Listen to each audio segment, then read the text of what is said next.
Session 655. Good evening. Good evening, Seth. Your neuronal activity structures your conscious experience then.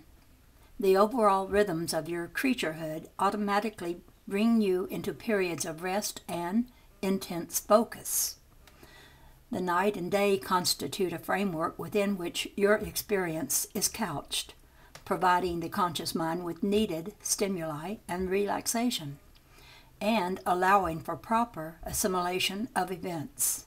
As mentioned, even then, the body construction has built-in mechanisms to alter such an arrangement when further data can be handled. As a rule, you have enough difficulty dealing with the day's occurrences, much less next week's. And so in the sequence of events, the reality of probable actions is usually hidden from your view. This more complex reality is an ever-existing property of your personal creaturehood. Besides this, in your terms, you exist as a creature more than once. In each of your reincarnational existences, you are faced with the same relationship with probabilities. In each case also, the nature of the conscious mind sets up its own territory of identity that it regards as its own. This provides a clear focus in which present action can be considered. These incarnations are all simultaneous. A death is but one night to the soul. The vaster entity of which you are part follows your progress as easily as you follow your own thoughts. No, as easily as you follow your own through the days. As a rule, most of you wake up in the same bed, in the same house or town, but certainly you wake up as the same person in the same century. In those terms, the entity wakes up as a different person each day in a different century each life, seemingly like a day in its level of experience. It carries the memory and simultaneous experience of each of those selves. A form is basically non-physical. What you see of form is only that part that can be effectively active or materialized within your system of reality. So the entity, in its own way, possesses what you can think of as future neuronal structures. Underline that last whole sentence. Within that vast form is your own, which is briefer, yet is not lost, not limited, and not predetermined. You form your corner of the universe, which is itself a part of another one. Within this, the actions and beliefs of one affect all. Each part is vital, and in one way or another there is instant communication between the smallest and the largest, the cobweb and the spider, the man, the entity, and the star. And each spins its own web of probabilities from which other universes continually spring. Which you, which world? All of this may seem to have little to do with your daily personal experience, and yet it is intimately connected. For personality and en masse, you can indeed create the best of all possible worlds. The performance of great athletes give evidence of abilities inherent in the human form that are little used.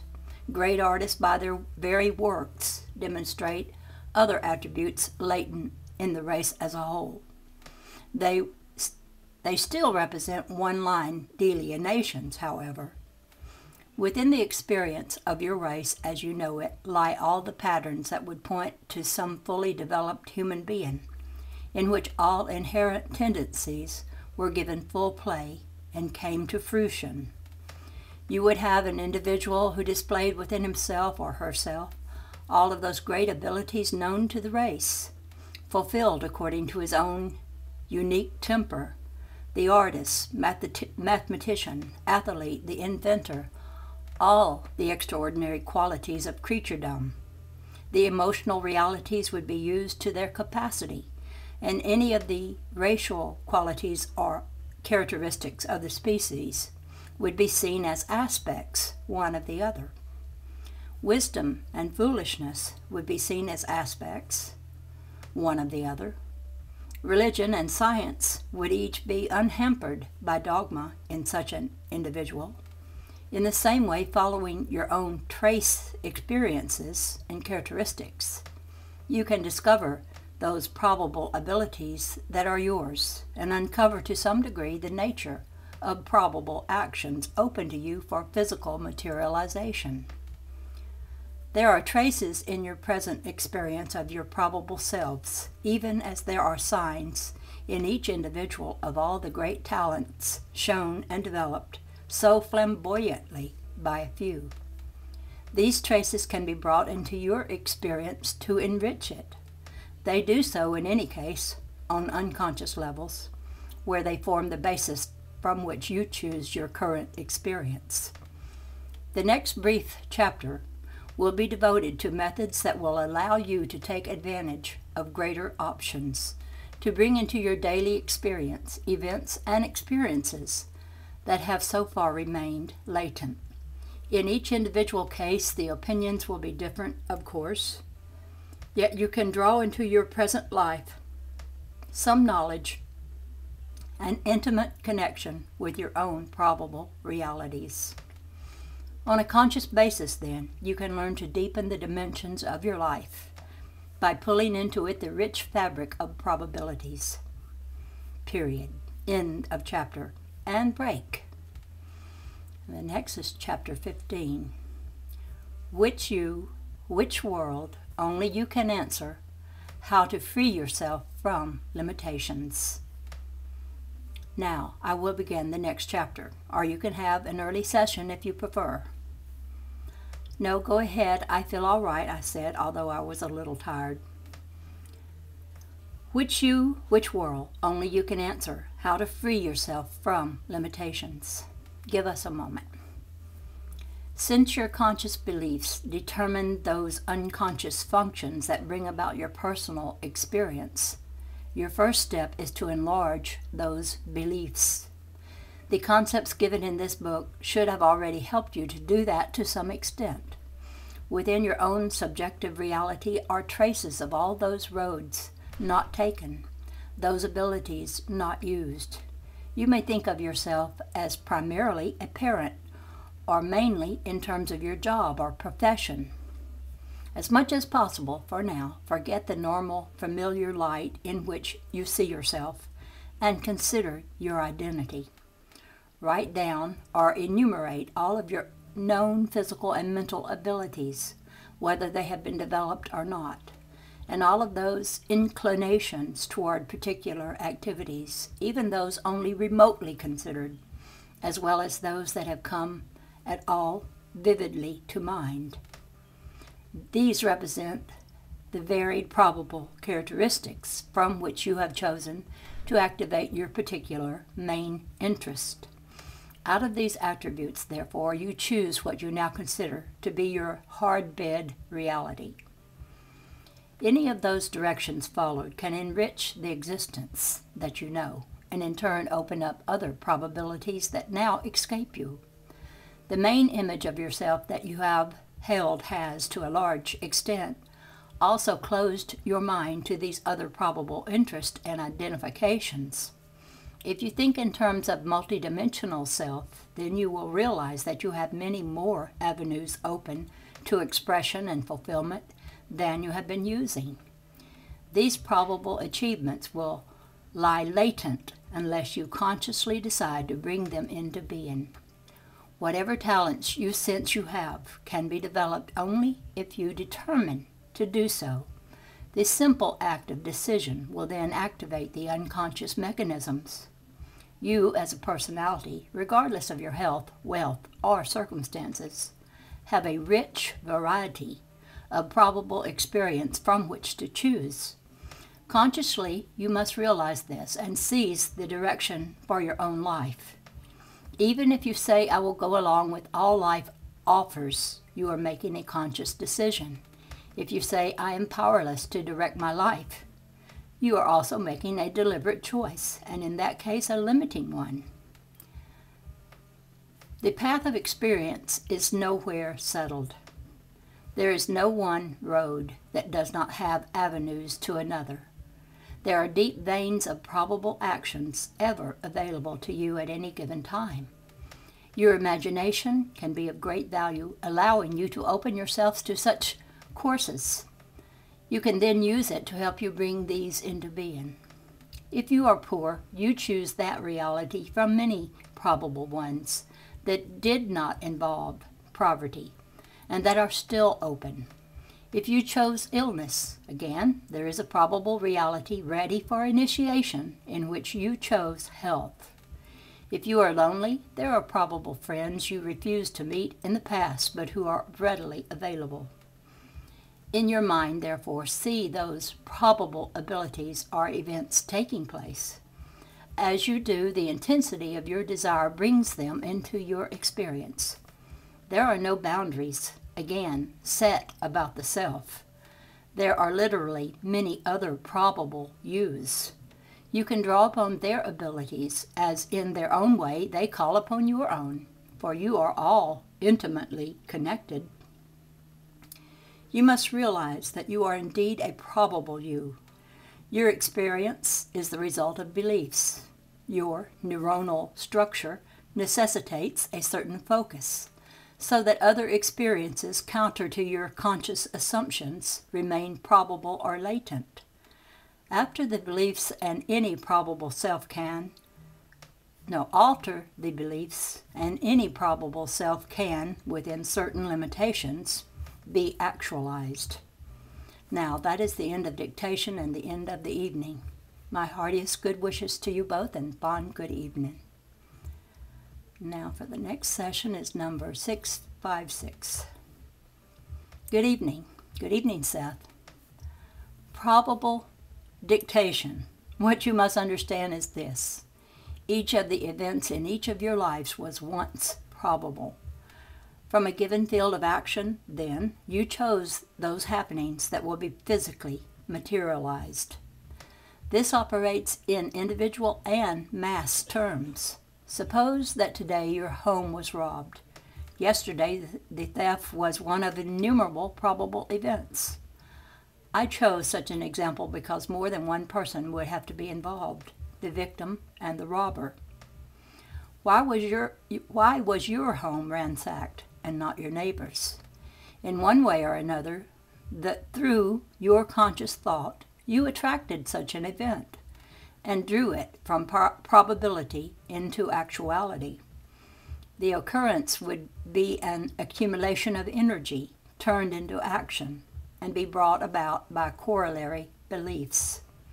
You may be convinced that human nature is evil, or that no one is safe from another's aggression, or that people are motivated mainly by greed. Such beliefs attract their own reality. If you have anything worth losing, you are then automatically convinced that someone else will take it from you or try their hardest to do so. In your own way, you send out messages to just such a person. On basic levels, your convictions will be quite similar, but one will see himself as the victim and one as the aggressor. That is, each of you will react differently to the same set of beliefs. However, the two of you are necessary if a crime of that nature is, or is to be, committed. The beliefs of both of you find justification in physical life and only reinforce themselves. The fear of robbers attracts robbers. If you think that men are evil, however, you are often not able to examine that as a belief, but take it as a condition of reality. All of your present experience was drawn from probable reality. During your life, any event must come through your creaturehood with the built-in time recognition that is so largely a part of your neurological structure. So usually there is a lapse in time, during which your beliefs cause material actualization. When you try to change your convictions in order to change your experience, you also have to first stop the momentum that you have already built up, so to speak. You are changing the messages while the body is used to reacting smoothly, unquestioningly to a certain set of beliefs. There is a steady, even flow in which conscious activity through the neurological structure brings about events, and a familiar pattern of reaction is established. When you alter these conscious beliefs through effort, then a period of time is necessary while the structure learns to adjust to the new preferred situation.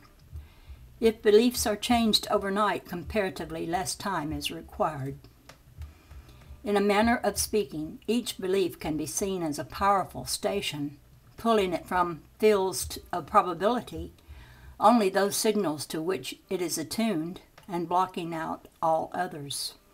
When you set up a new station, there may be some static or bleed-through from the old one for a while. Any ability you have then can be brought in more clearly, amplified, and become practical rather than probable. But in such a case, you must concentrate upon the attribute, not, for example, upon the fact that you have not used it well thus far. You may take your break. Now, an artist produces a body of work in his lifetime. Each painting is but one materialization, one focused presentation of an endless variety of probable paintings.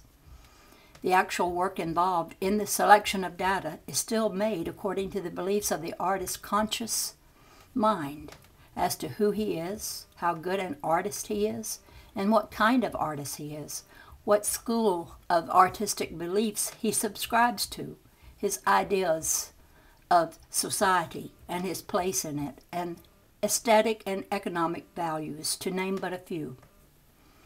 The same sort of thing operates in the actualization of any event in which you are involved. You create your life then.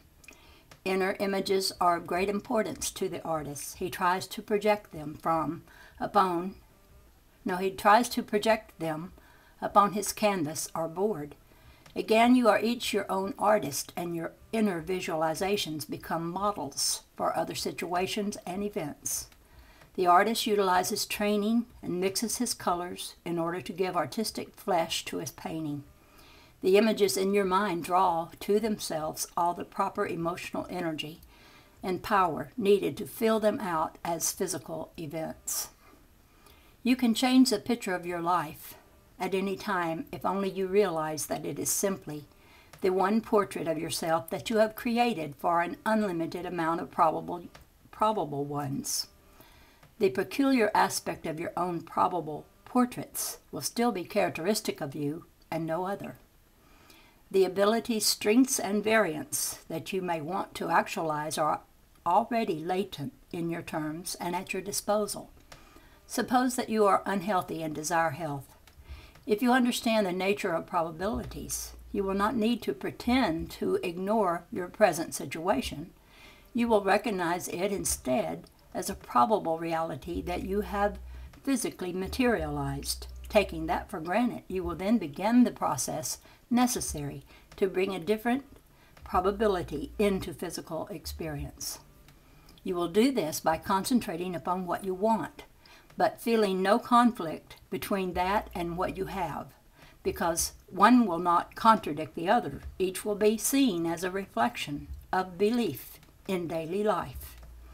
As it took some time to build up your present image with its unhealthy aspects, so it may take time to change that picture, but concentration upon the present unhealthy situation will only prolong it. Each condition is as real or unreal as the other. Which world? You have your choice broadly within certain frameworks that you have chosen as a part of your creaturehood.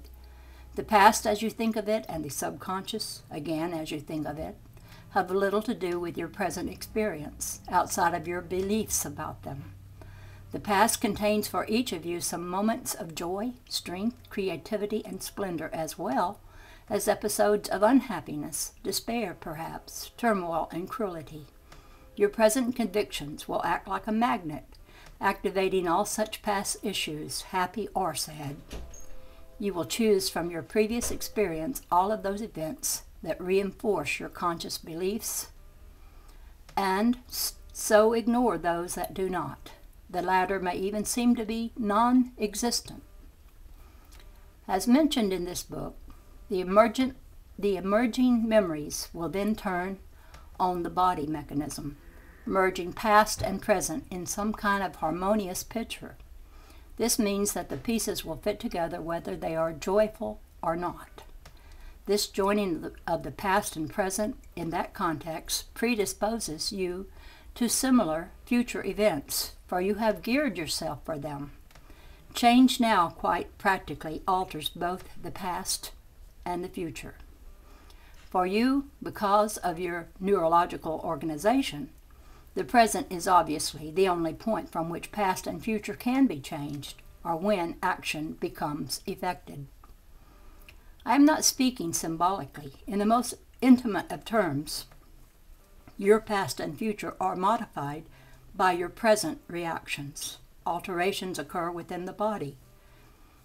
Circuits within the nervous system are changed, and energies that you do not understand seek out new connections on much deeper levels far beyond consciousness. Your present beliefs govern the actualization of events. Creativity and experience are being formed moment by moment by each individual. You must understand that your present is the point at which flesh and matter meet with the spirit. Therefore, the present is your point of power in your current lifetime as you think of it. If you assign greater force to the past, then you will feel ineffective and deny yourself your own energy. For an exercise, sit with your eyes wide open, looking about you, and realize that this moment represents the point of your power through which you can affect both past and future events. The present seen before you with its intimate physical experience is the result of action in other such presents. Do not be intimidated, therefore, by the past or the future. There is no need at all for undesirable aspects of your contemporary reality to be projected into the future, unless you use the power of the present to do so. If you learn to get hold of this feeling of power now, you can use it most effectively to alter your life situation in whatever way you choose, again, within those limitations set by your creaturehood. If you were born without a limb, for example, your power in the present cannot automatically regenerate it in this life, although in other systems of reality you do possess that limb. Exterior conditions can always be changed if you understand the principles of what I am speaking.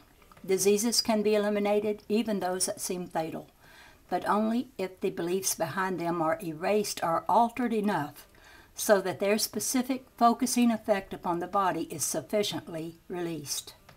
The present as you think of it, and in practical working terms, is that point at which you select your physical experience from all those events that could be materialized. Your physical circumstances change automatically as your beliefs do. As your knowledge grows, so your experience becomes more fulfilling.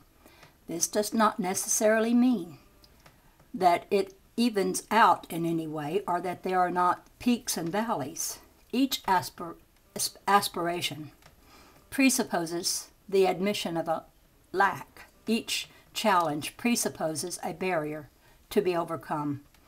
The more adventurous will often choose greater challenges, and so in their minds the contrast between what they want to achieve and their present status can seem to be impossible.